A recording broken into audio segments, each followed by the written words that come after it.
कार्यक्रम में आप सभी लोगों की ओर से मैं इस पूरी जो सेवा है, जो हम लोग आ रहे हैं यहाँ पे, अपना इतना समय, अ, अपना मन, अपना भाव, अपना चित्त जो भगवान के बारे में सुनने में, श्रवण की सेवा में जो लगाएंगे, उसके लिए जो जितना भी हम लोग परिश्रम करेंगे, वो सब मैं भगवान के प्रतिनिधि गुरु के चरणों में अर्पण करना चाहूंगा आप सभी लोगों की ओर से, और आशीर्वाद लेना चाहूंगा बड़े और वरिष्ठ लोगों का, जिससे कि हम लोग आज कुछ भगवत चर्चा शुद्ध रूप से कर सकें। ओम अज्ञानतिमिरन्धस्य ज्ञानाञ्जनशलाकया चक्षुरुन्मीलितं येन तस्मै श्रीगुरुवे नमः। श्रीचैतन्यमनोभीष्टं स्थापितं येन भूतले स्वयं रूपा कदा मह्यं ददाति स्वपदान्तिकं। वन्देऽहं श्रीगुरो श्रीयुतापदकमलं श्रीगुरून् वैष्णवांश्च श्रीरूपं साग्रजातं सहगणा रघुनाथान्वितं तं सजीवं साद्वैतं सावधूतं परिजनासहितं श्रीकृष्ण चैतन्यदेवं श्रीराधा कृष्णपादान् सहगणा ललिता श्रीविशाखान्वितांश्च। हे कृष्ण करुणा सिंधो दीनबंधो जगत्पते गोपेशा गोपिका कांता राधा कांता नमोस्तुते। तप्त कांचन गौरंगी राधे वृंदावनेश्वरी वृषभानुसुते देवी प्रणमामि हरिप्रिये। वाञ्छाकल्पतरुभ्यश्च कृपा सिन्धुभ्य एव च पतितानां पावनेभ्यो वैष्णवेभ्यो नमो नमः। जय श्री कृष्ण चैतन्य प्रभु नित्यानंद श्री अद्वैत गदाधर श्रीवास आदि गौर भक्त वृंद। हरे कृष्णा कृष्ण कृष्ण हरे हरे, हरे राम राम राम हरे हरे। मूकं करोति वाचालं पंगुं लंघयते गिरिं यत्कृपातम् अहं वन्दे श्रीगुरुं दीनतारिणं परमानंद माधवं श्री चैतन्य ईश्वरम। हरे कृष्ण। एक बार फिर से बहुत बहुत स्वागत है आप लोगों का हम लोगों के साथ में जुड़ने का। मैं अपना आभार आप सभी को व्यक्त करना चाहूंगा, और अपने शिक्षा गुरु श्री कृपा मूर्ति श्रीमान युगल किशोर प्रभु को, जिनके सानिध्य में मैं यहाँ पर जो भी कुछ भक्ति कर पा रहा हूँ। तो पिछली बार हम लोगों ने थोड़ा सा देखा था गीता का सार, शायद शुरू के कुछ श्लोक ही चर्चा करी थी, शुरू के कुछ श्लोकों पर। तो एक बार थोड़ा सा रिवीजन करेंगे, देखें आज किससे पूछा जाए। कौन कौन था पिछली बार? अच्छा, अभी प्रतीक जी ज्वाइन कर रहे हैं। प्रतीक जी बहुत अच्छा नोट्स बनाते हैं। और खुशी जी जो हैं, खुशी जी आप कुछ बताना चाहेंगी? लास्ट टाइम हमने क्या बात करी थी, कुछ आपको याद है? अभी ये दोनों यहाँ से शायद डिस्कनेक्ट हो गए। ठीक है, तो आगे चलेंगे। अंकित प्रभु, आपको कुछ पिछले वाले सेशन से कुछ कोई भी चीज आती है मन में, कुछ आप शेयर करना चाहेंगे? बड़ा अच्छा सवाल है। बहुत सारी चीजें हैं। हाँ। पिछला जो सेशन था उसमें आपने जो महाभारत का एक जिसे बोलते हैं कि कृष्ण भगवान जो अर्जुन को कहना चाह रहे हैं, जहां तक मुझे याद है, मैं माफी चाहूंगा अगर मैं भूल गया हूं तो। बिल्कुल। हाँ, तो उसके बारे में वहां से हम अब शुरू कर रहे हैं कृष्ण भगवान के जो जवाब हैं अर्जुन को। हाँ। और मेरे हिसाब से ये जैसे कि आपने बताया था कि हमारी जिंदगी की दुविधाएं होती है, तो पिछले कॉल से पहले अर्जुन ने अपनी सारी दुविधाएं रखी थी। जी। पिछले कॉल में भगवान कृष्ण ने उनका जवाब देना शुरू किया, हाँ या जहां तक मुझे पता है, और आगे हम उससे बढ़ेंगे आज, ठीक है, बिल्कुल अगर मैं सही बिल्कुल हूं तो। बिल्कुल बिल्कुल बिल्कुल सही आपने कहा। शायद हमारे साथ अब प्रतीक जी आ गए हैं। प्रतीक जी, हरे कृष्णा, आप कुछ और ऐड करना चाहेंगे? बहुत ही सुंदर विवरण यहाँ पे करा, क्या कहते हैं, अंकित जी ने। प्रतीक जी, आप कुछ ऐड करना चाहेंगे? हरे कृष्णा प्रभु जी। हरे कृष्णा। मैं अभी जस्ट ज्वाइन किया। अच्छा। हाँ।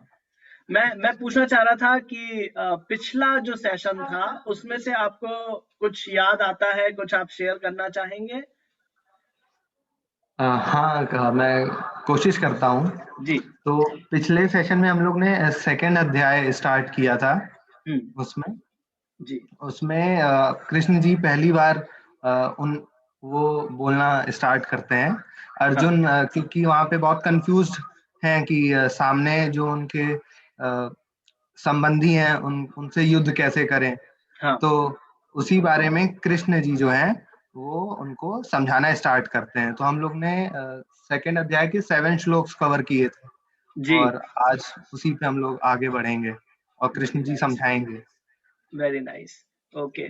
और एक इसका हमने बात करा था, टर्निंग पॉइंट जो था भगवत गीता का, जहाँ पे गुरु गुरु बनाया था अर्जुन ने। आपको कुछ याद आता है उस पे, या शायद हमारी चर्चा वहीं खत्म हुई थी? हाँ, गुरु बना के उन्होंने कृष्ण जी को कि आप गुरु की तरह मेरा मार्गदर्शन करें और इस दुविधा से मुझे निकालें। बिल्कुल, बहुत अच्छा, बहुत अच्छा। थैंक यू प्रतीक जी। खुशी जी, आप कह रहे थे शायद आवाज ठीक नहीं आ रही थी मेरी। अभी कैसी है? अभी आप लोग मुझे सुन पा रहे हैं? अभी आप क्लियर हो। अच्छा, चलिए, थैंक यू बेटा। ठीक है, चलिए आगे बढ़ेंगे फिर। पिछली बार हम लोगों ने, जैसा आप लोगों ने कहा, अर्जुन ने अपनी दुविधाएं जो थी वो थोड़ी सी और बताई, और उन्होंने भगवान कृष्ण को अपना गुरु स्वीकार करा, है ना। और उस वक्त भगवान ने पहले उनसे कहा था कि तुम्हारे मन में ऐसा कल्मश आया कैसे, जिसको कि जीवन का मूल्य पता हो। तो ये भी देखेंगे आज, थोड़ा सा आएगा कि जीवन का मूल्य पता होना, मानव जीवन, दुर्लभ मानव जीवन का मूल्य पता होना, जिसे मालूम होता है वो इस तरीके से कैसे परेशान हो सकता है। और काफी कड़े शब्दों में बोला उनको कि ये तुम क्यों इस प्रकार से वीक हो रहे हो। और तब उन्होंने कहा कि अरे, हमें नहीं पता क्या सही है क्या गलत है, हम यह भी नहीं जानते कि हमारे लिए क्या श्रेष्ठ है, उनको जीतना या। तो यहाँ पे कंफ्यूजन एक आ रहा है जो कि राजाओं को और योद्धाओं को शोभा नहीं देता। कंफ्यूजन जो है वो बहुत अच्छी चीज नहीं होती है। तो उसके बाद में ये आया था, ये हमने पढ़ा था, कार्पण्य दोषो पहत स्वभाव। अब मैं अपनी कृपण दुर्बलता के कारण अपना कर्तव्य भूल गया हूँ। जो इंसान, कृपण मतलब होता है कंजूस बोला जाता है। यहाँ पे अर्जुन बोल रहे हैं कि मैं अपनी वीकनेस क्या है मेरी, कि मैं कंजूस हो रहा हूँ। और ये कंजूस जो है ये इसलिए बोला गया है कि जो मानव जन्म है, मानव जन्म में आप आत्मा ज्ञान को समझ सकते हैं, और किसी जन्म में इस धरती पर कोई दूसरी, अगर आप योनि में जन्म लेते, अगर आप कोई आप नहीं, अगर जैसे अगर कोई पेड़ होते हैं, पक्षी होते हैं, जीव जंतु होते हैं मनुष्य के अलावा, वो परस्पर बात नहीं कर सकते, और मतलब बात कर सकते हैं लेकिन भगवत ज्ञान के बारे में नहीं जान सकते। इसलिए इस बात को काफी उजागर करा गया है। वेदों में कई सारे श्लोक आते हैं जो कि बोलते हैं कि जो ह्यूमन लाइफ है, आपको जो ये मानव शरीर मिला है, ये बहुत इंपॉर्टेंट है। एक है आहार निद्रा भय मैथुनम च सामान्य एतत् पशुभी नराणाम। आहार खाना, निद्रा सोना, भय, भय मतलब ना सिर्फ डरना बल्कि मैं जिस तरह से जी रहा हूं वैसे ही चलता रहे। अगर मैं घर में रह रहा हूं तो ये घर मुझसे ना छिन जाए, नौकरी है तो नौकरी चलती रहे, और इस पूरे को मेंटेन करता रहूं मैं। सिर्फ जिंदा रहने का डर नहीं, बट अपनी जिंदगी की क्वालिटी और लाइफ जैसी चल रही है, या तो उसको बेहतर बनाना या मेंटेन करे रहना। ये इतना स्ट्रांग चीज होती है कि यहाँ पे अमेरिका में तो उसको एक पूरा टर्म बोला जाता है सोशल सिक्योरिटी, या जिसे कहा जाता है रिटायरमेंट प्लानिंग, कि आप जब रिटायर हो जाएंगे उसके बाद भी आप जैसे जी रहे थे वैसे ही आप जी पाए, उसके लिए पूरी प्लानिंग होती है। रिटायरमेंट होता है, पेंशन होता है, सोशल सिक्योरिटी होता है। तो भय जो है ये इंसानों में भी होता है, जानवरों में भी होता है। खाने की जो चीज है वो इंसानों में भी होती है, बाकी जंतुओं में भी होती है। निद्रा, सोने का, इंसानों में भी होता है, दूसरे जंतुओं में भी होता है। मैथुनम च, और सुख को ढूंढना, कुछ खुशी, कुछ रिक्रिएशन, क्या कहते हैं, पॉपुलेशन आगे बढ़ाना, ये सब कुछ जो है ये जीव जंतुओं में भी है और इंसान में भी है। लेकिन अंतर क्या है? तो धर्म कहते हैं कि आहार निद्रा भय मैथुनम च सामान्य एतत् पशुभिः नराणाम धर्मो हि तेषाम् अधिको विशेषो धर्मेण हीन पशुभिः समानः। धर्म जो है, धर्म का ज्ञान होना, धर्म एज इन अपनी ड्यूटी, अपने कर्तव्य, क्या करना चाहिए क्या नहीं करना चाहिए। अगर कुछ गलत है तो मैं नहीं करूंगा, अगर सही है तो करूंगा। अगर सनातन धर्म है, स्वधर्म है, स्वधर्म है मतलब शरीर का धर्म है, फैमिली का धर्म है, इस सोसाइटी के प्रति मेरे कोई धर्म है, मेरा कर्तव्य है, तो उनको निभाऊंगा। और अगर मैं एक आत्मा हूं तो आत्मा का धर्म क्या है, सनातन धर्म, मुझे जब वो पता चलेगा तो मैं उसको निभाऊंगा, आत्मिक आत्मा के धर्म को निभाऊंगा। ये जो धर्म की जो परिभाषा है और इसको जो समझने की शक्ति है, वो सामान्य एतत् पशुभिः नराणाम धर्मो हि तेषु अधिको विशेषो धर्मेण हीन पशुभिः समाना। ये मनुष्य को ये एक एक्स्ट्रा चीज दी गई है कि आप समझ सकते हैं, आपके अंदर एक एबिलिटी जो है, जो आत्मा का जो शक्ति है, उसको आप कनेक्ट कर सकते हैं, आपकी शक्ति है। मैं शरीर हूं और मेरी आत्मा है, ये गलत स्टेटमेंट है। मैं आत्मा हूं और ये शरीर अभी मैंने धारण कर रखा है। तो मेरी शक्ति, एक आत्मा की शक्ति क्या होती है और कैसे मैं उसको रियलाइज कर सकता हूं, उसको उससे वापस पा सकता हूं जो अभी ढक दी गई है। तो ये मानव जन्म का जो है ये सबसे महत्वपूर्ण कारण है। और अगर ये कोई यूज नहीं करना चाहता है तो भगवत गीता में कई जगह आप देखेंगे कि उस इंसान को कृष्ण, और यहाँ पे अर्जुन खुद अपने आप को बहुत ही कंजूस बोल रहे हैं। कंजूस, कि आप कंजूस हैं, कि आप अपने मानव जन्म का उपयोग नहीं कर रहे हैं। जैसे कंजूस कौन होता है? जिसके पास में बहुत सारा पैसा है लेकिन उसने रख रखा है, उसका प्रयोग नहीं करता है, वो जो चीजें जरूरी है उसके लिए भी नहीं करता है, तब उसे कंजूस कहते हैं। और ऐसा इंसान, उसके पास में एबिलिटी है, उसके पास में एबिलिटी है कि वो पैसे का प्रयोग करके उसका कुछ सदुपयोग कर सकता है, लेकिन वो नहीं करता है तो उसे कंजूस कहते हैं। ठीक उसी प्रकार से अर्जुन कह रहे हैं कि मेरे पास में ये मानव जन्म है लेकिन अब मैं उसका यूज नहीं कर रहा हूं, और क्योंकि मैं उसका यूज नहीं कर पा रहा हूं इसलिए मैं दुर्बल हो गया हूं, मैं वीक हो गया हूं। ऐसा ये कह रहे हैं यहाँ पे, अपनी कृपण दुर्बलता के कारण मैं अपना कर्तव्य भूल गया हूं, उसके कारण मैं अपना धर्म भूल गया हूं। धर्मो ही तेषो अधिको विशेषो, तो मेरा धर्म, मेरा कर्तव्य क्या होना चाहिए ये मैं भूल गया हूं उसके कारण। और यहाँ पे ये बात आती है कि कई बार अगर हम लोग के पास में भगवत ज्ञान नहीं होता है जीवन में, तो हम अपना मानव जीवन जो है, अपना मनुष्य जीवन जो है, उसका पूर्ण रूप से प्रयोग नहीं कर पाए अगर, तो फिर वो सार्थक नहीं होगा, क्योंकि हम अपना कर्तव्य नहीं निभा पाएंगे। कौन सा कर्तव्य? जो आत्मा के प्रति हमारा कर्तव्य है, जो हमारा सनातन कर्तव्य है। और इसलिए अब मैं अपना धैर्य खो रहा हूं। ऐसी अवस्था में मैं आपसे पूछ रहा हूं कि जो मेरे लिए बेहतर है, जो बेस्ट है, वो आप बताइए। ठीक है, एक बहुत ही सुंदर यहाँ पे कहानी आती है कि एक कहानी है जो वेदों से आती है और एक एग्जाम्पल है जो कि अपनी रोजमर्रा की इससे है, आप लोग सब रिलेट कर पाएंगे उसको। एक छोटा सा बच्चा आप लीजिए, 2 या 3 साल का। 2 या 3 साल के बच्चे को अगर आप एक हाथ में खूब सारी डेयरी मिल्क चॉकलेट और टॉफियां और ये वो दे देंगे, और दूसरी तरफ एक है 10 लाख का चेक, 10 लाख रुपए का चेक है, और आप बच्चे को दे दीजिए, तो बच्चा क्या लेगा? बड़ा ही सरल सा प्रश्न है, फिर भी मैं सुनना चाहूंगा आप लोगों से। अनन्मय जी, क्या आप जवाब देना चाहेंगे? वो जो चॉकलेट लेगा। चॉकलेट लेगा, बिल्कुल सही। क्योंकि उसको 10 लाख रुपए का जो चेक है, उसको नहीं पता कि उसकी क्या कीमत है। तो उसको नहीं पता कि उसकी क्या कीमत है, इसलिए वो चॉकलेट ले लेगा, क्योंकि उसको चॉकलेट ही समझ में आई।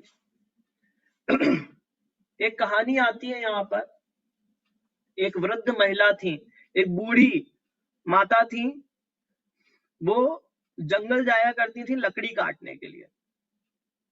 लकड़ी काटने जंगल गई थी, बूढ़ी हो गई थी, तो लकड़ी का गट्ठर जो था पहले पूरा उठाया नहीं जा रहा था, तो साइड में पकड़ रखा था, इधर कमर पे रख रखा था और जा रही थी। अब हाथ दुखने लग गया, बेहद दर्द होने लग गया, फिर भी जा रही थी पकड़ के इसी तरीके से, और आगे एक जगह जाके बहुत थक गई उन्होंने, उनके हाथ से वो छूट गया, बल्कि रस्सी से बांध रखा था, पूरा का पूरा गट्ठर छूट गया और थक गई। वहीं पर एक योगी बैठे हुए थे और उनकी तपस्या के बल से भगवान स्वयं नारायण विष्णु प्रकट हुए और उनको दर्शन दे ही रहे थे इन योगी को। और भगवान जब आते हैं तो वो ऐसा नहीं बोलते मैं इनके लिए ही आया था, तुम्हारे लिए नहीं आया था। तो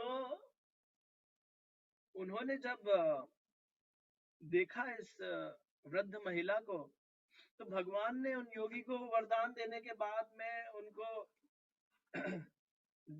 सब कुछ देने के बाद में, वो इस वृद्ध महिला की तरफ भी मुड़ गए और उनसे बोले, हे माँ, तुम्हें क्या चाहिए? आपको क्या चाहिए? आप बोलिए, मैं आपको दे दूंगा, जो आपको चाहिए दे दूंगा। तो वृद्ध महिला बोली, अरे अरे बहुत अच्छा हुआ, बहुत ही अच्छा हुआ आपने ऐसा पूछा।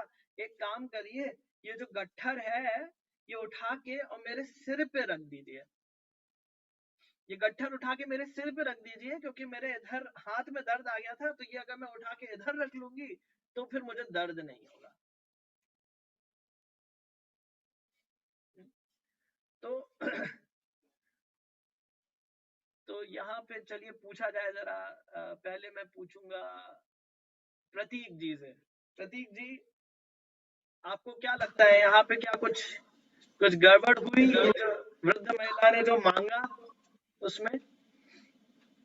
उस वक्त उसको वही अपनी जरूरत लगी। हाँ, उन्हें लगा कि उनकी जरूरत है। और कुछ ऐड करना चाहते हैं? हाँ प्रभु जी, हाँ, कहिए। उस समय उन्होंने जो जो मोमेंट था, उस हाँ, मोमेंट में उनके दिमाग में यही मतलब आया कि अब जो प्रेजेंट मोमेंट में कि मैं गट्ठर रख लूंगी अपने सिर पे तो बोझ कम हो जाएगा, दर्द कम हो जाएगा। हाँ, मतलब उनके मन में ऐसा द्वेष और लालच नहीं है कि भगवान आए हैं, वो हमें सामने बोल रहे हैं कि आप जो मांग लीजिए मैं वो आपको दे दूंगा। हाँ, वो चीज उनके मन में नहीं आई। उनके मन में बस बहुत सरलता से जो उनकी चाह थी उस मोमेंट में, हाँ, उन्होंने बस वही वही मांग लिया। डिमांड की। हाँ, लेकिन क्या वो कुछ और भी मांग सकते थे भगवान से? मतलब अगर मांगते तो हम क्या भगवान देते उनको? अगर अगर मांगते तो भगवान दे देते। हाँ, तो थैंक यू प्रतीक जी। तो यहाँ पे ये बहुत ही रोचक चीज आती है। ये रोचक चीज ये है कि जैसा आपने कहा कि इन्होंने जो इनको उस वक्त चाहिए था इन्होंने मांग लिया, लेकिन क्या हम भगवान के सामने जाते हैं, और अगर हम लोग भगवान के सामने जाते हैं और अगर हम लोग कभी कुछ मांगते हैं, चलिए अपने लिए नहीं किसी और के लिए मांगा, तो क्या मांगना चाहिए? भगवान से क्या मांगा जा सकता है? अगर भगवान कहें कि चलो जो भी सबसे हितकर है अपने पुत्र के लिए या अपने माता के लिए, अपने पिता के लिए, वो मांग लो, जो भी सबसे ज्यादा श्रेयस्कर तुम्हें लगता है, तो आप भगवान से क्या मांगेंगे? क्या आप भगवान से पैसा हाँ कहिए। उनकी भक्ति मांगी जा सकती है। अरे वाह, ये आपने एकदम एकदम फुल टॉस बॉल पे, फास्ट बॉल पे छक्का मार दिया प्रतीक जी। तो ये जवाब मैं जानना उनकी चाहता भक्ति हूँ। मिल जाएगी तो सब कुछ मिल जाएगा, जो भी चाहिए। ये तो बहुत ही बढ़िया आपने उत्तर दिया प्रतीक जी। क्या कहते हैं, इसका वर्णन, जो जवाब आपने दिया है, इसका वर्णन भागवत पुराण में भी होता है। भागवत पुराण में पृथु महाराज की एक कहानी आती है।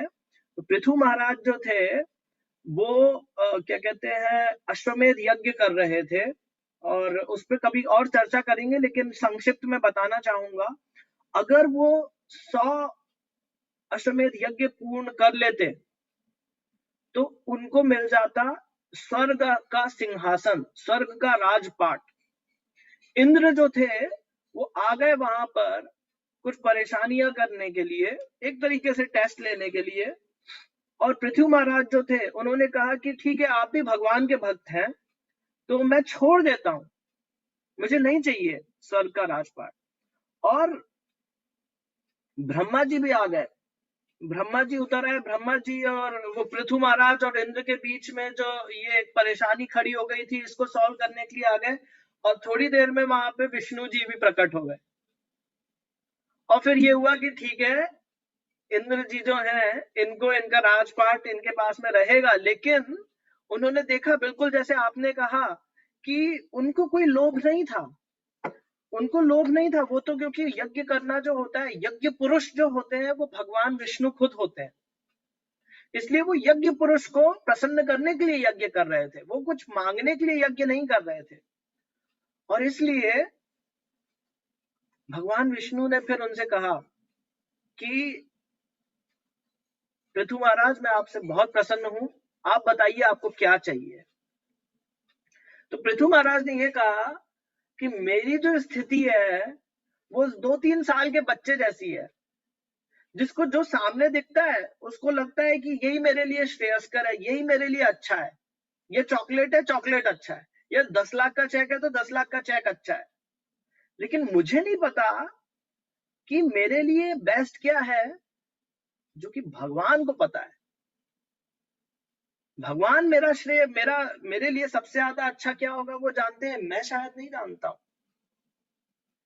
तो क्या करना चाहिए?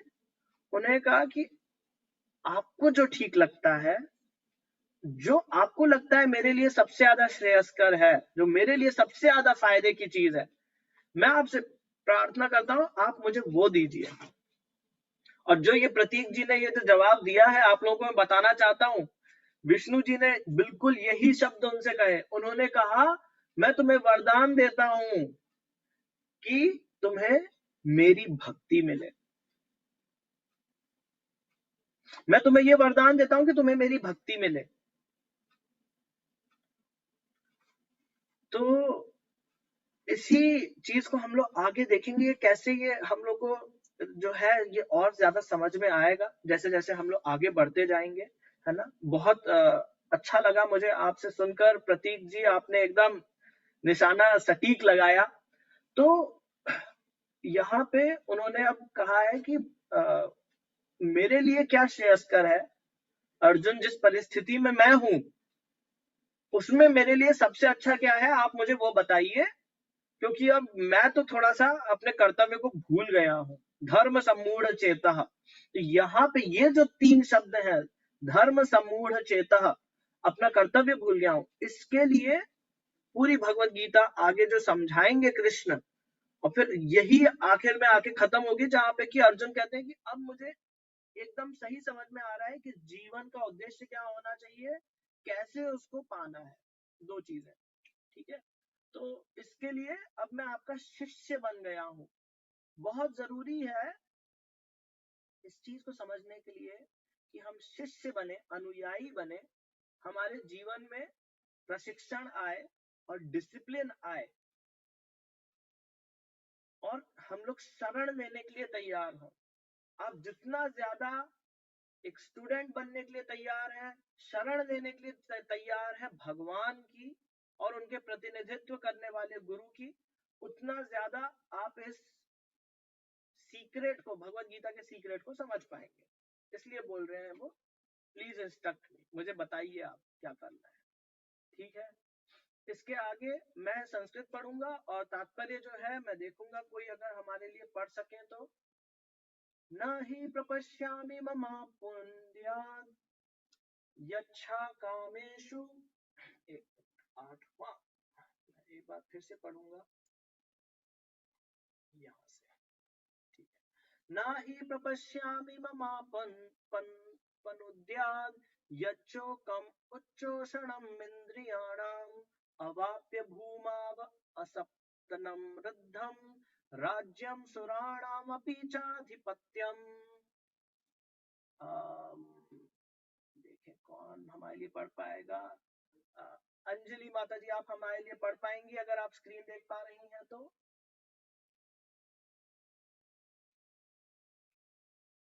ठीक है, आगे बढ़ेंगे। सुनीता माता जी, क्या आप हमारे लिए पढ़ पाएंगी अगर आप स्क्रीन पे श्लोक का तात्पर्य देख पा रही हैं तो।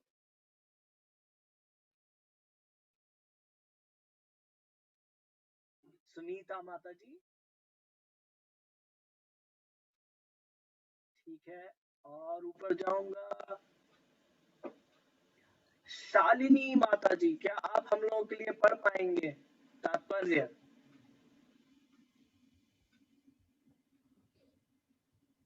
तो मैं पढ़ दूं। हरे कृष्णा। हरे कृष्ण, मैं पढ़ दूं? हाँ, बिल्कुल पढ़िए। मुझे ऐसा कोई साधन नहीं दिखता जो मेरी इंद्रियों को सुखाने वाले इस शोक को दूर कर सके। स्वर्ग पर देवताओं के आधिपत्य की तरह इस धन्य धान्य संपन्न सारी पृथ्वी निष्कंटक राज्य प्राप्त करके भी मैं इस शोक को दूर नहीं कर सकूंगा। हरे कृष्णा, हरे कृष्णा। थैंक यू चाची।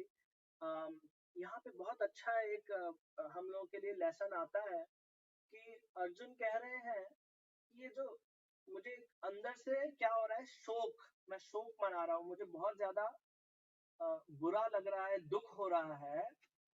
और अगर मैं पूरा ये सब कुछ क्या, अगर मैं पूरा जीत गया, स्वर्ग भी जीत गया, अगर पूरा स्वर्ग भी मिल गया मुझे, तो भी मैं इस दुख को, इस शोक को मैं दूर नहीं कर पाऊंगा, ऐसा कह रहे हैं। क्या आप लोग मुझे सुन पा रहे हैं या कोई परेशानी आ रही है? थोड़ा वॉल्यूम, वॉइस थोड़ी लो हो गई है। अच्छा, एक बार चेक कर लेते हैं अगर जूम में कोई सेटिंग है जिससे मैं इसको ठीक कर सकता हूं तो। 1 मिनट मुझे दीजिए। स्टार्टिंग में ठीक थी प्रभु जी। अभी कैसी है? कुछ बेहतर हुई है क्या मेरी आवाज? हाँ, सही हो गई। क्या पिंकी मामी, क्या मेरी आवाज बेहतर है? आप सही हो गई। हाँ, सही है। अच्छा, ठीक है, बेहतर हो गई है। अच्छा, एक वॉल्यूम था इसमें जो मैंने बढ़ा दिया है। हरे कृष्णा। ठीक है, तो यहाँ पे मैं ये कह रहा था कि एक चीज यहाँ पे जो हुई है, अर्जुन जो कह रहे हैं कि ये एक मुझे अंदर से एक ऐसा शोक हो रहा है जिसको कि मुझे नहीं लगता कि मैं दूर कर पाऊंगा अगर मैं दुनिया की कोई भी चीज जीत गया। मतलब मैं बिल गेट्स बन गया और मेरी कंप्यूटर की सबसे बड़ी कंपनी है और मैं उसके बाद में प्रेसिडेंट भी बन गया, उसके बाद में जो पूरे संयुक्त राष्ट्र है, यूनाइटेड नेशंस, उसका भी हेड मुझे बना दिया, पूरी दुनिया कह रही है कि ये तो इस दुनिया का राजा है, और फिर उसके बाद में ये दुनिया क्या स्वर्ग के लोग भी कह रहे हैं कि अर्जुन राजा है। उसके बाद भी इतना मुझे शोक हो रहा है कि मुझे लग रहा है उसके बाद भी मेरे अंदर ये जो शोक आ गया है ये नहीं जा पाएगा, इतना मुझे शोक हो रहा है अंदर से। तो यहाँ पे जो आचार्य हैं, जो साधु हैं, वो हमें बताते हैं कि हमें जब अपने जिंदगी के निर्णय कोई लेने हो, कोई महत्वपूर्ण निर्णय लेने हो, तो हमें अपने जो इमोशंस होते हैं, जो हमारी भावनाएं होती हैं, हमारे मन हमसे क्या कह रहा है, उनको अपने ध्यान में रखना चाहिए, लेकिन केवल उनके बलबूते पर हमें डिसीजन नहीं लेना चाहिए।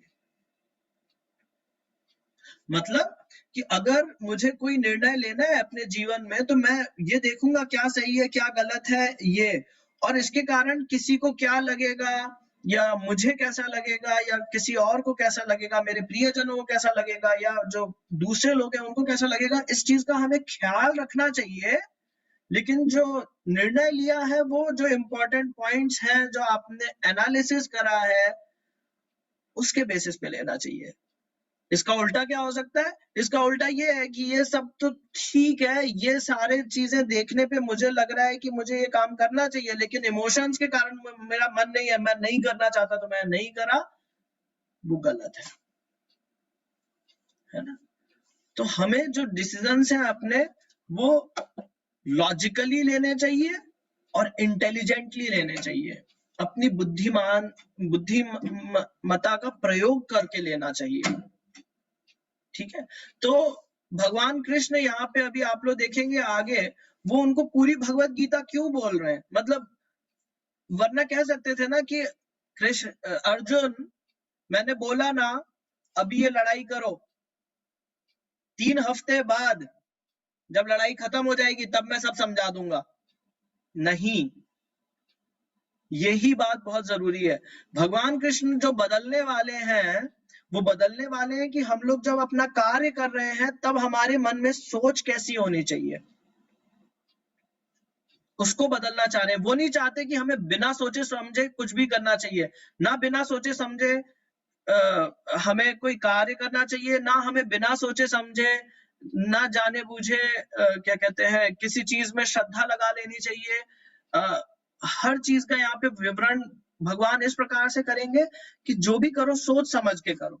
और पूरी भगवत गीता बोलने के बाद में कृष्ण यही कहते हैं कि मैंने तुम्हें अब सारे सत्य बता दिए हैं कि क्या क्या फैक्ट है।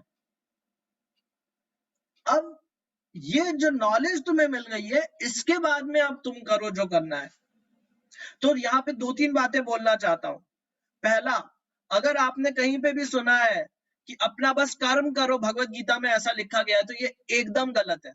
अगर आपको कहीं पे भी ऐसा लगा कि कहीं पे भी आपने छपा हुआ देखा, दुकानों पे प्रिंटेड रहता है, पेन पे लिखा रहता है, इंडिया में फैला हुआ है कि भगवत गीता में कहते हैं, कृष्ण कहते हैं बस कर्म करो, कंप्लीटली गलत है, कंप्लीटली गलत है। क्योंकि अगर सिर्फ कर्म करो होता तो अर्जुन को पहले ही बोल दिया होता कृष्णा ने, तुम अपना फाइट करो, तुम लड़ाई करो, 3 हफ्ते बाद मैं समझा दूंगा क्यों करना चाहिए था।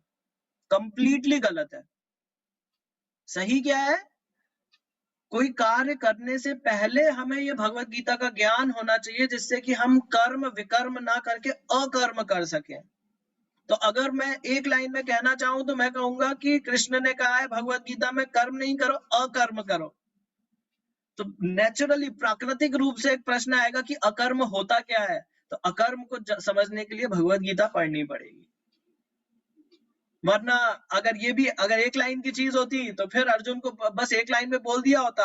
हमसे ज्यादा जल्दी में थे अर्जुन और कृष्ण, जब वहां दुश्मन खड़े हुए हैं सामने, तो बोल दिए होते कि नहीं नहीं अकर्म करो और सब हो जाएगा। तो अकर्म को समझाया है, उसी के लिए इतना लंबा ये पूरा कहानी गया है। एक लाइन की डेफिनेशन भी है, लेकिन वो एक लाइन की डेफिनेशन हमें समझ में आए इसके लिए 3 चैप्टर आ जाते हैं, बीच में 3 विभाजन आ जाते हैं, है ना। तो पहला ये। दूसरी जो गलतफहमी आ जाती है वो ये कि एक कहीं पे मैंने पढ़ा था, ये भी बहुत जगह प्रचलित है, बहुत फैला हुआ है, कि किसी ने कहा है कि जो हो रहा है अच्छे के लिए हो रहा है, जो हुआ है वो अच्छे के लिए हुआ है, और जो होगा वो भी अच्छे के लिए होगा। ऐसा भगवान ने भगवत गीता में कहा है। मैं एक साधु से सुन रहा था जो न बोले कि मुझे 25 साल हो गए भगवत गीता पढ़ते हुए, एक भी श्लोक ऐसा नहीं आता है भगवत गीता में जिसमें कोने कोने से भी ये चीज आ रही हो। ये एकदम गलत है, एकदम गलत है कि भगवान ने ऐसा कुछ बोला है कि जो हो रहा है वो भी अच्छा है, जो होगा। वरना फिर अगेन अगर ये इतना सिंपल सा कोई लाइन होता तो भगवत गीता ही क्यों बोलनी थी, इतना पूरी चर्चा ही क्यों करनी थी कि बस बोल देते अरे अर्जुन जो हो रहा है ठीक है तुम लड़ो। नहीं, उनका पूरा मकसद है कि आप कैसे लड़ेंगे अर्जुन, आपकी मनोभावना कैसी होगी, आप क्या सोच रहे होंगे जब आप लड़ रहे होंगे, आप क्यों लड़ रहे हैं, उसको मैं बदलना चाहता हूँ। मैं क्या बदलना चाहता हूँ आपके जीवन में, आप सब लोगों के जीवन में मैं एक चीज बदलना चाहता हूँ, और वो ये है कि जो भी आप करते हैं आप वो करिए, लेकिन आप क्यों कर रहे हैं वो बदलिए। जब आपको ये ज्ञान होगा तो ना सिर्फ आपको पता होगा क्या सही है क्या गलत है, क्या पुण्य है क्या पाप है, और क्या अकर्म है, और कैसे किसी चीज को करना चाहिए। ठीक है, तो इसके साथ में आगे बढ़ेंगे। यहाँ पे एक बात जो आई थी वो ये कि इमोशनली डिसीजंस नहीं लेने चाहिए, लॉजिकली डिसीजंस लेने चाहिए। और क्योंकि यहाँ पे कृष्ण चाहते हैं कि अर्जुन लॉजिकली डिसीजंस ले पाए, इमोशनली नहीं, भावुक होकर नहीं, इसलिए वो उनको अब नॉलेज देने जा रहे हैं, है ना। तो ये यहाँ पे समाप्त होता है। अगला यहाँ पे अब संजय कह रहे हैं, संजय उवाच एवं मुक्त्वा ऋषिकेशं गुडकेश परन्तप नायोत्स्य इति गोविंदम उक्त्वा तुष्णिं बभूवः। ठीक है, देखें कौन पढ़ेगा। पिंकी माता जी आप पढ़ पाएंगे हमारे लिए ये इसका तात्पर्य। हरे कृष्ण प्रभु जी। हरे कृष्ण। ध्यान मूलम गुरुर्मुक्ति, पूजा मूलम गुरुर्पदम, मंत्र मूलम गुरुर्वाक्यम, मोक्ष मूलम गुरु कृपा, गुरु कृपा ही केवलम। आप पढ़ रही जी। इस प्रकार कहने के बाद शत्रुओं का दमन करने वाला अर्जुन कृष्ण से बोला, हे गोविंद मैं युद्ध नहीं करूंगा, और चुप हो गया। Hare Krishna, thank you so much Pinky माता जी। हरे कृष्ण। आपने जो वंदना करी गुरु के लिए वो साक्षात गुरु के चरणों में समर्पित करता हूं मैं। हरे कृष्ण। तो हमारे गुरु तो आप ही हुए। तो मैं गुरु का प्रतिनिधित्व कर रहा हूं, लेकिन मैं गुरु का सिर्फ प्रतिनिधि हूँ। गुरु का जो पदवी होती है वो बहुत ही ऊंची होती है, जैसा कि आपने अभी अर्पण करा। और मेरा जो कर्तव्य है यहाँ पर वो ये कि मैं आपने जो भी अर्पण करा वो वैसा का वैसा गुरु के चरणों में अर्पण कर दूं। तो बहुत बहुत धन्यवाद आपका उसके लिए। आपने जो कहा वो बिल्कुल सटीक कहा माम। हरे कृष्णा। ठीक है, यहाँ पे अब संजय ने जो कहा वो कह रहे हैं कि भगवान कृष्ण से अर्जुन ने कहा मैं युद्ध नहीं करूंगा, और जैसी ये बात आती है कि अर्जुन कह रहे हैं मैं नहीं लड़ूंगा या कुछ, तो धृतराष्ट्र जो है वो थोड़े से खुश हो जाते हैं। अरे अच्छा है, अभी ये नहीं लड़ेंगे तो अच्छा है, मेरा थोड़ा बच्चों का प्रॉब्लम सॉल्व हो जाएगा। तो वहीं पे संजय जो है वो इनको अर्जुन को गुडकेश और परंतपा बोल देते हैं। परंतपा मतलब जो क्या कहते हैं, दुश्मनों को भी तपा दें, जो उनके जिनके छक्के छुड़ा दें, उनके पसीने निकल जाए, उनकी हालत खराब कर दें, ऐसा नाम था अर्जुन का, परंतपा। तो वो वाला शब्द यूज करा है जिससे कि धृतराष्ट्र को याद आ जाए कि अर्जुन जो है वो कमजोर नहीं है, उनको बल का ये डर नहीं है कि अरे मैं बहुत वीक हूं यहाँ कैसे लड़ूंगा। उन्हें याद दिला रहे हैं कि अर्जुन जो है परंतपा है, ये एक अकेले यहाँ पे कोहराम मचा सकते हैं। और गुडकेश ऋषिकेश, ये दो शब्दों का यहाँ पे जो चयन हुआ है ये भी महत्वपूर्ण है। गुडकेश का मतलब होता है जिसने अपनी निद्रा पे विजय पा ली है। तो निद्रा पे विजय पा ली है मतलब वो रात में हम लोगों को सोना पड़ता है। अगर कोई इंसान सोता नहीं है, 1 दिन नहीं सोया, 2 दिन नहीं सोया, 3 दिन नहीं सोया, 4 दिन नहीं सोया, तो तबीयत खराब होने लग जाती है और हेल्यूसिनेशन होने लग जाते हैं, आंखें अजीब अजीब चीजें देखने लग जाती है, बहुत परेशान हो जाता है, मानसिक तनाव बहुत बढ़ जाता है, बहुत परेशानी होती है। अगर किसी को स्लीप डिसऑर्डर नहीं है, एकदम नॉर्मल है, लेकिन वो सोए नहीं तो। अर्जुन जो थे ये क्या करते थे, ये दिन भर तो सीखते थे पहले द्रोणाचार्य से कैसे सीखना है, और जब सब लोग सो जाया करते थे तो रात में उठते थे और फिर से जाके प्रैक्टिस करते थे। जो पूरी उन्होंने अपनी धनुर्विद्या है वो रात में उन्होंने उसको पूरा कर लिया था, और उसके कारण उन्होंने नींद पे विजय पा ली थी। यहाँ पे उनके लिए जो ये शब्द यूज हुआ है गुडकेशा, इसका एक और महत्व ये है कि नींद जो होती है ये अंधकार का प्रतिनिधित्व करती है, इग्नोरेंस का। और जिस इंसान ने नींद पे विजय पा ली है उसने अंधकार पे भी विजय या तो पा ली है पहले ही भगवत प्राप्ति से, और या फिर अभी एक रोल प्ले कर रहे हैं जिसमें कि वो मेरा प्रतिनिधित्व कर रहे हैं, जो कि अहंकार में है, एक आत्मा अंधकार में है, अहंकार में है। और संजय याद दिला रहे हैं कि ये गुडकेशा है, इन्होंने नींद पे विजय पा ली है, निद्रा पे विजय पा ली है। तो ये जो अंधकार इनके ऊपर कुछ एक टेम्पररी सा आया है, इसके ऊपर भी विजय पा लेंगे। और क्यों पा लेंगे? क्योंकि उनके साथ में ऋषिकेश है।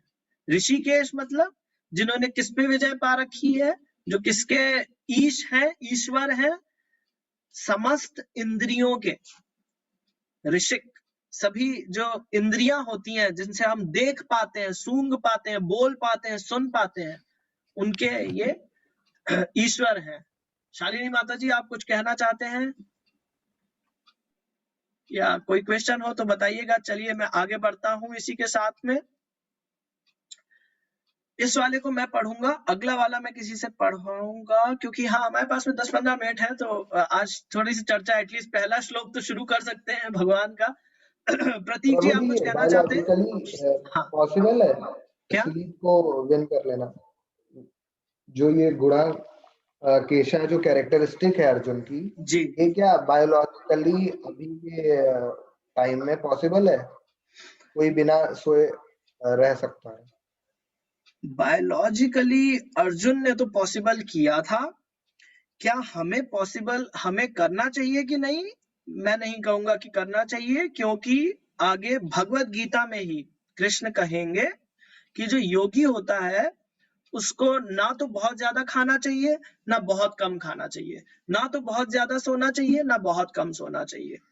ऐसा ध्यान योग के विषय में जब बात आएगी तो कृष्ण बोलेंगे कि इन चीजों को, जो शरीर की जो ये डिमांड्स होती हैं, इनको बैलेंस में रखना चाहिए। ठीक है, तो बायोलॉजिकली पॉसिबल है तो मैं कहूंगा कि अर्जुन जो कि जिनकी की योग शक्ति बहुत प्रबल थी, क्यों अर्जुन क्यों वो कर पाए? क्योंकि उनकी योग शक्ति बहुत प्रबल थी। जो जिन लोगों की योग शक्ति बहुत प्रबल होती है वो समाधि में जा सकते हैं। समाधि का दो मतलब होते हैं।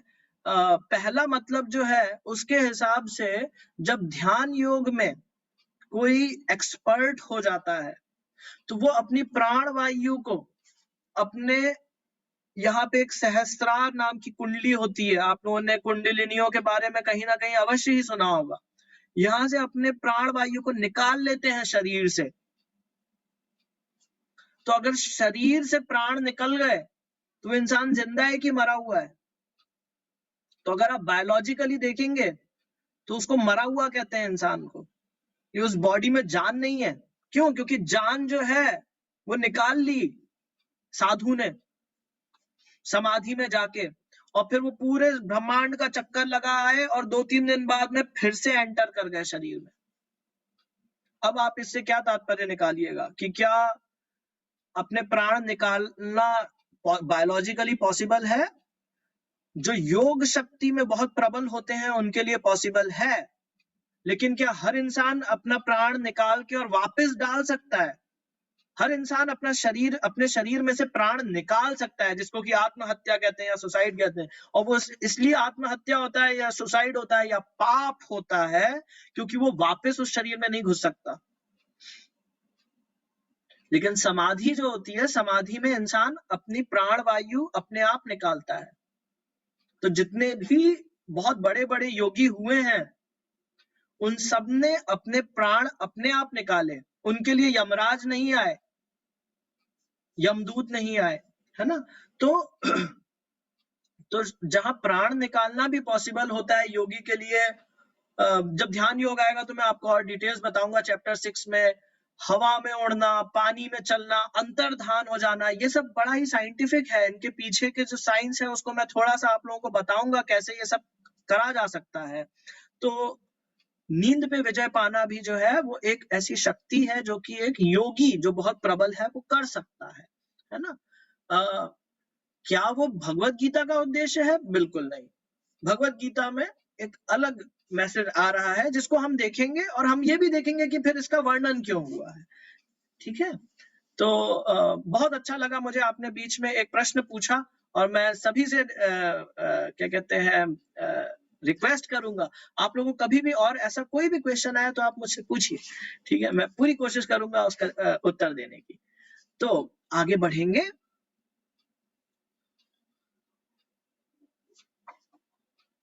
तमुवाच हृषीकेश प्रहसन इव भारत सेनायोरुभयोर्मध्ये विषीदन्तम् इदं वचः।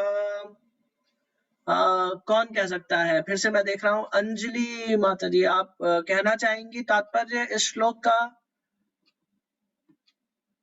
वरना मैं फिर रिक्वेस्ट करूंगा। बीना माता जी, आप बोलना चाहेंगी? या नीलिमा माता जी, आप बोलना चाहेंगे इसका?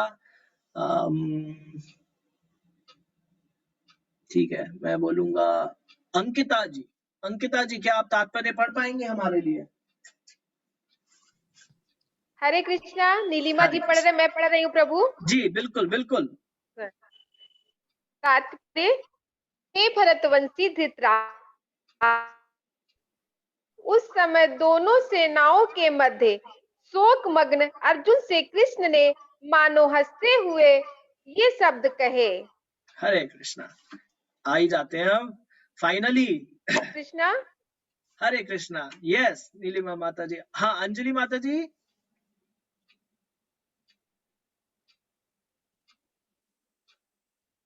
अगर आप मुझे सुन सकती हैं तो मैं ऐसा करता हूं, मैं ये श्लोक पढ़ता हूं और उसके बाद में हम लोग देखेंगे अगर कोई तात्पर्य पढ़ सके हमारे लिए।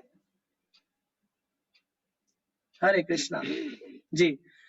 श्री भगवान उवाच अशोच्यान अन्वशोचस्त्वं प्रज्ञावादांश्च भाषसे गतासून गतासूंश्च नानुशोचन्ति पंडिताः। हाँ, हरे कृष्णा प्रभु जी। हरे कृष्णा माता जी। आप तात्पर्य पढ़ पाएंगे? जी प्लीज। हाँ। तात्पर्य, श्री भगवान ने कहा, तुम पंडित पूर्ण वचन कहते हुए उनके लिए शोक कर रहे हो जो शोक करने योग्य नहीं है। जो विद्वान होते हैं वो न तो जीवित के लिए न ही मृत के लिए शोक करते हैं। हरे कृष्णा।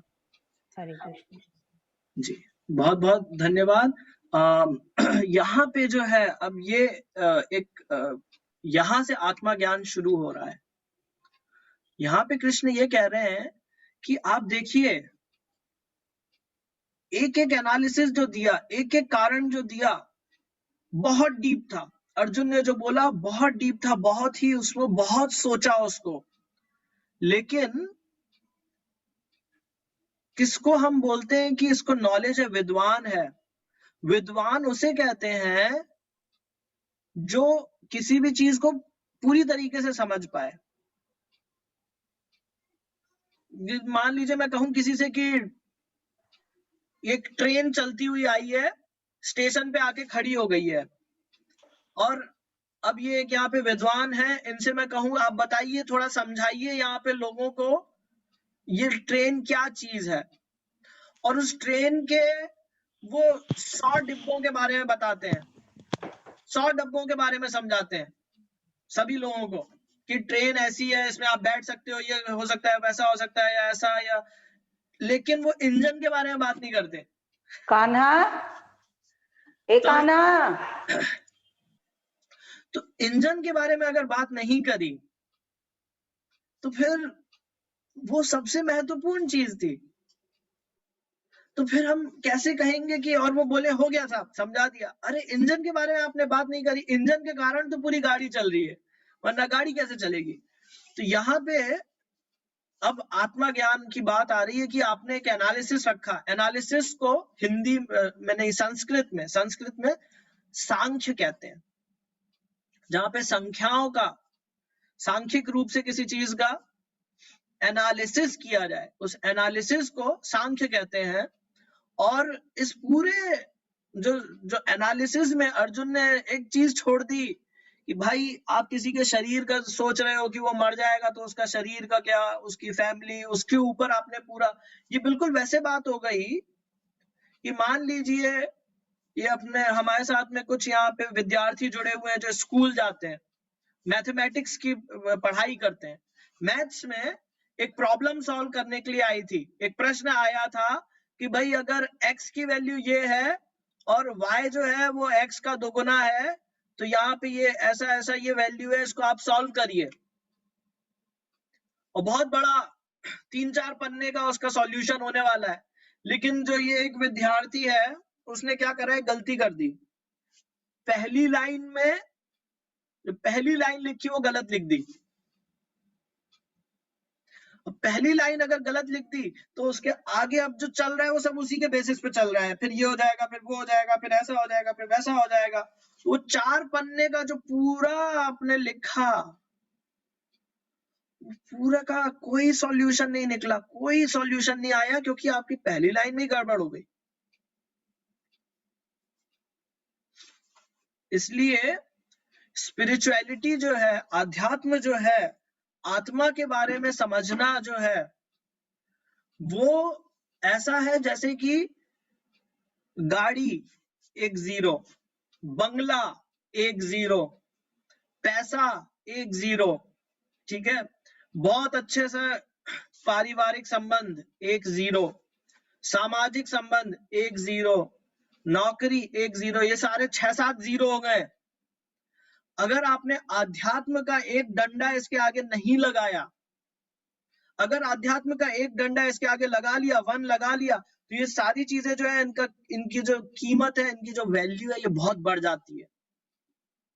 लेकिन अगर आपने वो स्पिरिचुअल एनालिसिस छोड़ दिया, स्पिरिचुअल एनालिसिस करके इस ज्ञान को, आत्मा ज्ञान को समझ के अपने कर्तव्य को समझना छोड़ दिया, तो ये पहली लाइन में ही गड़बड़ हो जाती है। वो बाकी सारी चीजें जो है वो मृत्यु के समय निरर्थक हो जाती है। मृत्यु के समय भी निरर्थक हो जाती हैं। मानव जन्म की वैल्यू जिन्हें पता है, उनके लिए वो ये समझते हैं कि ये सब निरर्थक हो जाता है, कि मैंने अपनी पूरी जो एनर्जी थी वो जाया कर दी सिर्फ आहार, निद्रा, भय, मैथुनम में। सिर्फ अच्छा खाना, अच्छा सोना, बड़े घर में, और क्या कहते हैं, अच्छा एंजॉय करना और अच्छा सेफ रहने में। आहार, निद्रा, भय, मैथुनम च सामान्य एतत् पशु भी नराणाम धर्मो हि तेषाम अधिको विशेष धर्मेण हीन पशु भी समान। तो इसलिए यहाँ पे अब कृष्ण जो है ये शुरुआत कर रहे हैं कि आपने इतनी बड़ी बड़ी आपने बातें करी अर्जुन, और हंस रहे हैं। आपने इतने बड़े बड़े एनालिसिस कर दिए, लेकिन आप शोक मना रहे हैं। ऐसा शोक मना रहे हैं जिससे कि ये पूरा, मुझे दुनिया भी मिल गई, स्वर्ग भी मिल गया, तो भी मैं अपने इस शोक को नहीं हटा पाऊंगा। इस शोक जो है, जो लोग विद्वान होते हैं, ना तो वो जो जीवित है उसके लिए शोक मनाते हैं, ना जो मर गया है उसके लिए शोक मनाते हैं। ठीक है, अभी क्या समय हुआ है, 9:30 हो गया है, तो मैं यहाँ पे रुकना चाहूंगा। अगली बार आप लोगों को कुछ वीडियोस दिखाऊंगा इससे रिलेटेड, बड़ा ही रोचक है वो। तो इस पॉइंट पे मैं रुकूंगा और जानना चाहूंगा अगर किसी के भी कोई प्रश्न है अभी तक। हरे कृष्णा। प्रतीक जी कोई और प्रश्न आपके? अंकित प्रभु कोई प्रश्न?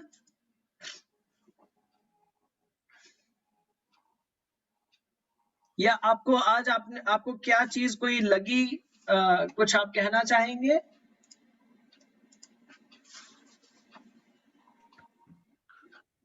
हरे कृष्णा प्रभु जी। हरे कृष्णा। प्रभु जी, आपने श्लोक नंबर 8 में बताया था कि अकर्म करो, ठीक है? उसमें श्री कृष्ण जी बताएंगे कि अकर्म क्या है, क्या सही है, क्या गलत है, वो चीज आगे बताएंगे। तो उसमें आपने बताया कि गीता पढ़ के अकर्म करो। हाँ। तो प्रभु जी, इतने सारे बड़े लोग भी हैं यहाँ पे, वो अभी गीता पढ़ चुके होंगे, सुन चुके होंगे, पढ़ चुके होंगे जी। तो लेकिन फिर भी इंसान सब जानने के बाद भी गलत करता है या गलत का साथ देता है कहीं ना कहीं। हाँ। मतलब इस सोसाइटी में रहकर भी। हाँ। तो वो कैसे है? वो कैसे है? बहुत ही कितना सुंदर प्रश्न आपने पूछा है। आपको पता है अर्जुन ने भी यही क्वेश्चन, जो आपने क्वेश्चन पूछा है, यही क्वेश्चन भगवान से पूछा है और कृष्ण खुद उसका जवाब देते हैं। मैं चाहता हूं मैं आपको पहले वो एक बार क्वेश्चन दिखाऊं भी।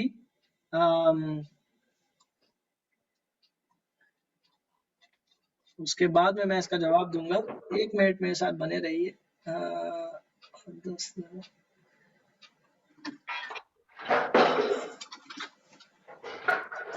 हाँ,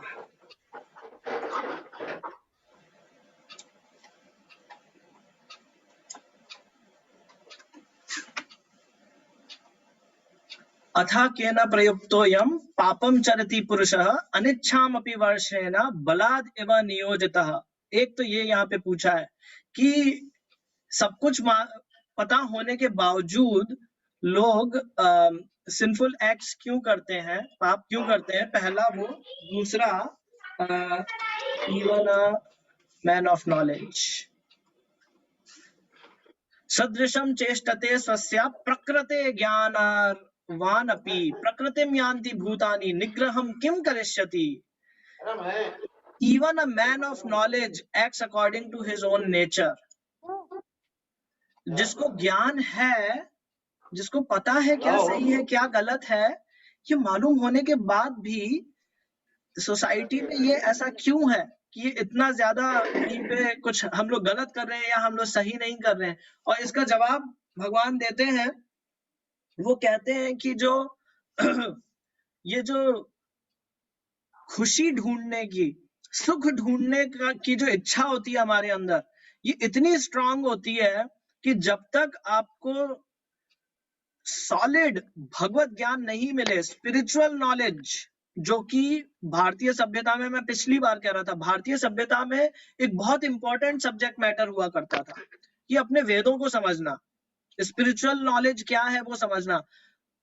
अनफॉर्चुनेटली 200 साल पहले अंग्रेजों ने हमारी एजुकेशन में से संस्कृत को काट दिया, स्पिरिचुअल एजुकेशन को काट दिया। और ये जो थी, ये स्पिरिचुअल एजुकेशन, ये चाहे बाइबल से आए, चाहे क्या कहते हैं कोई दूसरे ग्रंथ से आए, चाहे वेदों से आए, ये जो है, ये जो एक बहुत ही प्रबल इच्छा होती है सुख ढूंढने की, जो हम लोग गलत जगह ढूंढ रहे हैं, उसको अल्टीमेटली आपको अध्यात्म में आपको मिलेगा। उस नॉलेज से जो अभ्यास शुरू होता है, जो प्रैक्टिस शुरू होती है, जो पूरा 4था चैप्टर है, ये जो मैंने आपको श्लोक दिखाया, ये तीसरे चैप्टर के अंत में ये क्वेश्चंस आ रहे हैं कि भाई अगर ये पता है उसके बाद भी इंसान क्यों कई सारी चीजें फॉलो नहीं करता है। तो वहां पे फिर ये बताते हैं दिव्य ज्ञान, 4था चैप्टर, कि कैसे इसको हम लोग समझ सकते हैं। वहां पे बात आती है फिर कि यज्ञ क्या होता है, अकर्म क्या होता है। एक्चुअली 4थे चैप्टर में इसकी फिर बात आती है कि जिसके पास में नॉलेज है और जिसने उसको प्रैक्टिस करी, मैं आज की तारीख में आपको नॉलेज अभी दे सकता हूं उसका एक आंसर देके, लेकिन क्या उससे जीवन परिवर्तन हो जाएगा? क्या सिर्फ नॉलेज से जीवन परिवर्तन होता है? नहीं होता है, प्रैक्टिस करनी पड़ती है, जिसे कि साधना कहते हैं। साधना मतलब डेली प्रैक्टिस, उससे हम लोगों को कोई चीज अच्छे से आती है। फिर उसके बाद में जो इंसान है वो उस नॉलेज के बेसिस पे अपने जीवन में चीजों को ढालना शुरू करता है।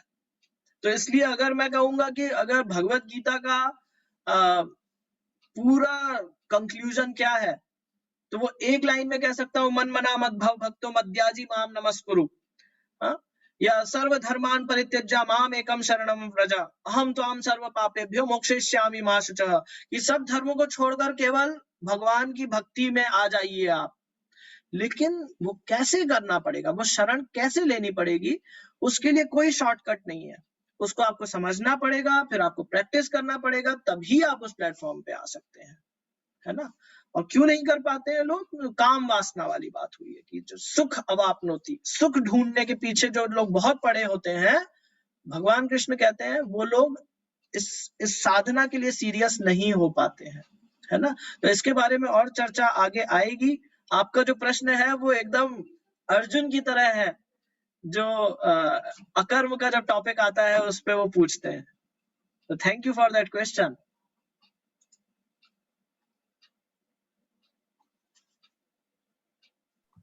धन्यवाद प्रभु जी। और एक और मुझे प्रॉब्लम थी, आपने अभी बीच में एक स्टेटमेंट कही थी, जैसे जो हो रहा है वो सही, जो हो गया वो सही हुआ, जो हो रहा है वो सही हो रहा है, और जो होगा वो सही होगा। मतलब आपने बोला ना कि ये गलत प्रचलन में आ गया है।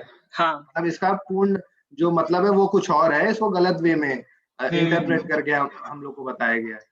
हाँ। तो प्रभु जी हम लोग तो यही सुनते आ रहे हैं ना कि मतलब जो हो रहा है वो मतलब भगवान की से कृपा से हो रहा है। मतलब मैंने ये लाइन सुनी थी कि जो आपके मन का हो रहा है वो अच्छा, और अगर मन का नहीं हो रहा है तो वो प्रभु चाहते हैं कि वो आपके लिए हो, इसलिए वो ऐसा हो रहा है। बहुत अच्छा, आपने बहुत अच्छा उसको प्रकट करा।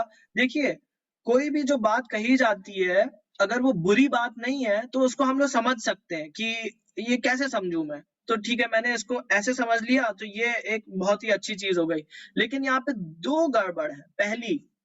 पहली गड़बड़ ये है कि ये कोई बात बहुत सुंदर हो सकती है, बहुत अच्छी हो सकती है, लेकिन सिर्फ क्योंकि वो सुंदर बात है या बहुत अच्छी बात है इसलिए उसको भगवान कृष्ण ने कहा है भगवत गीता में, ये भी सत्य नहीं है।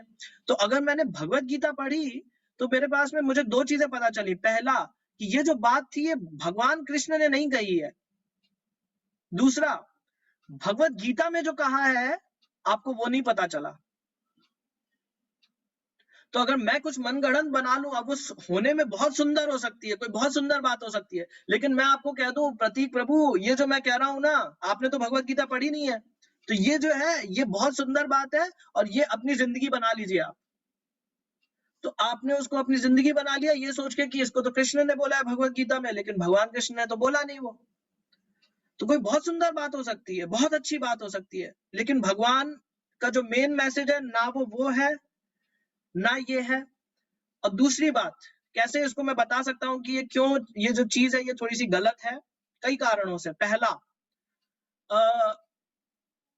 भगवान इस दुनिया में जो चीजें होती हैं उसके लिए कहा गया है, विष्णु जो है उनके दो नाम है, पलक और अपलक। वो पलक आंखें बंद कर रहे रहते हैं योग निद्रा में। विष्णु जी का अगर आप कभी फोटो देखेंगे तो ऐसे लेटे हुए हैं, ऐसे करके आंख बंद है, और लक्ष्मी जी उनके पैर दबा रही हैं। आंख क्यों बंद है योग निद्रा में? आंख बंद है क्योंकि इस दुनिया में लोग आते हैं मस्ती करने के लिए। बच्चे जब पापा घर पे नहीं होते हैं तो मस्ती करते हैं, और मस्ती करते हैं तो पापा ऐसे सोने की एक्टिंग कर रहे हैं, करो मस्ती, मैं आंखें बंद करे हुए हूं।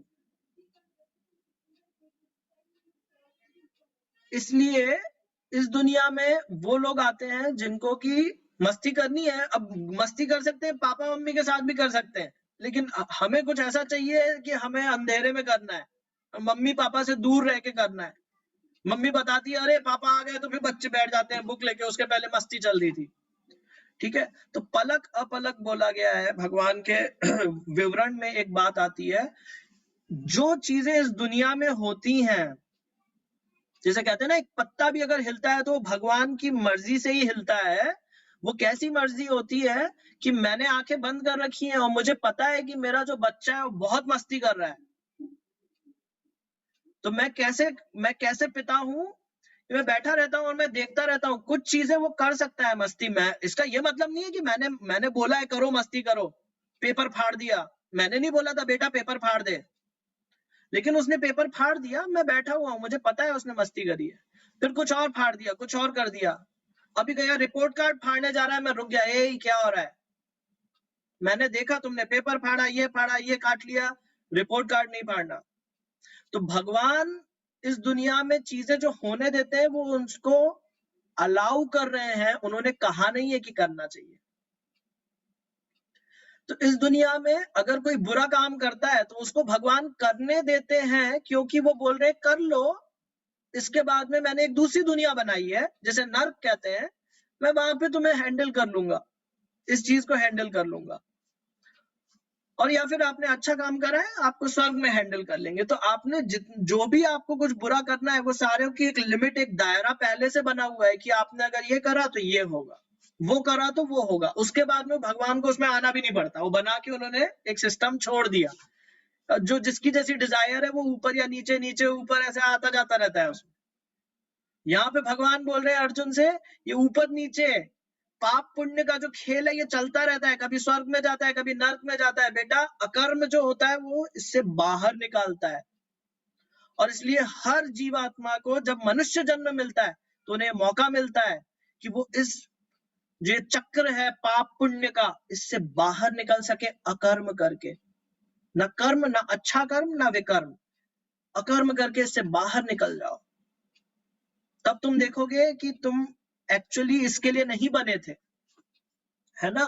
तो जो हो रहा है वो नहीं है जरूरी कि वो अच्छा हो रहा है, वो हो सकता है वो बहुत बुरा हो रहा हो, लेकिन भगवान बोल रहे हैं कि ठीक है तुम कर लो, मुझे पता है कि मैं इसको कैसे हैंडल करूंगा, है ना। तो जब कर्म विकर्म और अकर्म की बात आएगी तो इस पर थोड़ी और चर्चा करेंगे।